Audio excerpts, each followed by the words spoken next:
Hero Martin அவங்க wife Leena ஃபோன்ல அவங்களுக்கே தெரியாம ஒரு ஹிடன் ஆப்பை இன்ஸ்டால் பண்றாரு.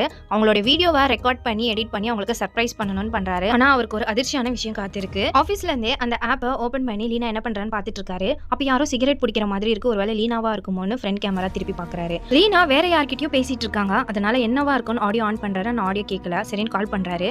இவர் கால் பண்ணதுமே அவங்க யார்கிட்டயோ சைலண்டா இரு அப்படின்னு சொல்லி கால் அட்டென்ட் பண்ணி பேசுறாங்க. என்னோட ஆபீஸ் ஃபைல் வேணும், அதுக்கு தான் கால் பண்ணேன்னு சொல்றாரு. உடனே அவங்க யாரையோ வெளியே போக சொல்றாங்க. யாருன்னு பாக்கிறதுக்காக பேக் கேமரா பாக்குறாரு. வீட்டுக்குள்ள இருந்து யாரோ ஒரு ஆள் போறது தெரியுது. இப்போ அது யாருன்னு தெரிஞ்சுக்கிறதுக்காக எக்ஸ்ட்ராவா 2 ஃபோன் வாங்கி அதுலயும் அந்த ஆப்பை இன்ஸ்டால் பண்ணி ஹால்ல அந்த ஃபோனை மறைச்சு வைக்கிறாரு. லீனாவோட வாட்ஸ்அப்பையும் இவர் ஃபோன்ல ட்வின் பண்ணி வச்சுக்கிறாரு. அடுத்த நாள் ஆஃபீஸ்ல இருந்து அவங்க என்ன பண்றாங்கன்னு வீடியோ பாக்குறாரு. அப்போ வாட்ஸ்அப்ல யாரோ ஹாய்னு மெசேஜ் அனுப்புறாங்க. பார்த்தா புதுசா ஒரு ஆள் இருக்கான். லீனா கிட்ட அங்கதான் நான் கிளம்பி வரேன் அப்படின்னு மெசேஜ் அனுப்புறான். வீட்டுக்கு வர அவன் லீனா கிட்ட ரொம்ப கேஷுவலா பேசிட்டு இருக்கான். மார்ட்டினுக்கு மனசு ரொம்ப கஷ்டமாயிடுது.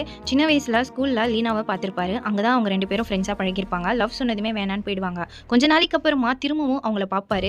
2 பேரும் பேசி ஃப்ரெண்ட் ஆவாங்க. அதுக்கப்புறம் லவ் பண்ணி அவங்க 2 பேரும் மேரேஜ் பண்ணிப்பாங்க. லீனா கிட்ட அந்த ஆளு துப்பாக்கி கொடுத்து இன்னைக்கு நைட்டே மார்ட்டினை கொலை பண்ணிடு அப்படின்னு சொல்றாரு. இதை கேட்டு மார்ட்டினுக்கு பயங்கர ஷாக் ஆகுது. இவங்க 2 பேரும் சேர்ந்து கொலை பண்ற மாதிரி கனவு வருது. அதனால இவர் ஒரு துப்பாக்கி ஒண்ணு வாங்கி அவர் சேஃப்டிக்காக வச்சுக்கிறாரு. மார்ட்டின் லீனாவை ஃபாலோ பண்ணி போறாரு. அவங்க ஒரு பழைய வீட்டுக்குள்ள போறாங்க. அங்க அவன் உன்னை நான் கொலை சொன்னா இப்படி எதுவுமே பண்ணாம வந்து உட்காந்துட்டு இருக்கேன்னு மார்ட்டினை ரொம்ப கேவலமா பேசுறாரு. மார்ட்டின் அவனை சுடுறதுக்கு துப்பாக்கி எடுப்பாரு. அதுக்கு முன்னாடி லீனா அவனை சுட்டுடுவாங்க. லீனா யாருக்கோ கால் பண்ணி நீங்க சொன்ன மாதிரி அவனை சுட்டுட்டேன்னு சொல்றாங்க. மார்ட்டின் வந்து லீனா கிட்ட எதுக்காக இந்த மாதிரி பண்ணேன்னு கேக்குறாங்க. ஹீரோ ஒரு பொண்ணு கிட்ட தப்பா நடந்துக்கிற மாதிரி ஃபேக்கா ஒரு வீடியோ ரெடி பண்ணி ஹீரோயினை பிளாக்மெயில் பண்ணிருப்பாங்க. இவர் பேர் கெட்டு போக கூடாதுன்னு தான் ஹீரோயின் அவங்க சொல்றதெல்லாம் கேட்டிருப்பாங்க. ஹீரோ ஒரு டீ எஸ்டேட் கம்பெனில மேனேஜரா இருப்பாரு. அந்த கம்பெனி பேர் கெட்டு போகணும்னு எதிரி ஒருத்தன் ஹீரோயினை மிரட்டி இந்த மாதிரிலாம் பண்ண வச்சிருப்பான்.